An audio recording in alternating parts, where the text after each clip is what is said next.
நாளைக்கான வீடியோக்கான ஒரு ப்ரோமோ தாங்க வந்திருக்கு. ப்ரோமோ வந்து அட்டகாசமா இருக்கு அப்படின்னு தாங்க சொல்லணும். அத பார்க்குறதுக்கு முன்னாடி நம்ம சேனல மட்டும் லைக் அண்ட் சப்ஸ்கிரைப் மட்டும் பண்ணிருங்க. ஃபர்ஸ்ட்டு எடுத்தோனே ஆதி, பாரதி 2 பேருமே சைட்டுக்கு போறாங்கல்ல.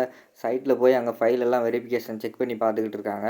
அதில பார்த்தோம்னா பாரதி குடுத்த டெண்டரே இல்ல. அது டெண்டர் வேற மாரி இருக்கு. பாரதி குடுத்த பிளான தவிர வேற எல்லாமே இருந்துச்சு. அத பார்த்தோனே பாரதி ஷாக் ஆயிட்டு, அங்க இருக்கிற சூப்பர்வைசர கூப்பிட்டு, "என்ன சார் இப்படி இருக்கு? ஏன் இப்படி பண்ணீங்க?" அப்படிங்கிற மாரி கேட்ட உடனேயும் அவர் வந்து எதுவுமே சொல்லாம அமைதியாவே இருக்காரு. அத பார்த்த உடனேயும் ஆதி வந்து சொல்றாரு, அதான் பாரதி கேட்குறாங்களா ரவி, ஒழுங்கா பதில் சொல்லுங்க." அப்படிங்கிற மாரி சொன்னோனே, "சாரி சார், சாரி சார்." அப்படின்னு சொல்லிட்டு அமைதியாவே இருக்காரு.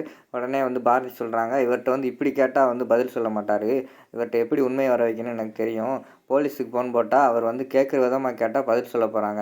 லதா அந்த ஃபோன் எடு, போலீஸுக்கு ஃபோன் பண்ணு." அப்படிங்கிற மாரி சொல்றாங்க. லதா வந்து ஃபோன் எடுக்காங்க.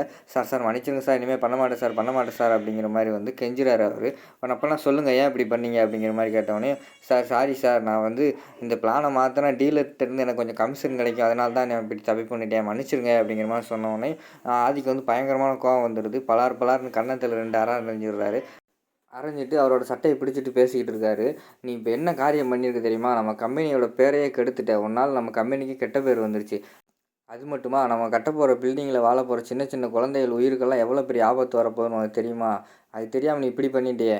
அப்படின்னு சொல்லிட்டு அவர வஞ்சிட்டு, அதுக்கடுத்து வந்து லதாவ கூப்பிட்டு, "லதா, இந்த இந்த நிமிஷத்துலேருந்து, இந்த செகண்ட்லேருந்து இவருக்கும் நம்ம கம்பெனிக்கும் எந்த ஒரு சம்மந்தமே இல்ல." அப்படிங்கிற மாரி சொல்லிடுறாங்க.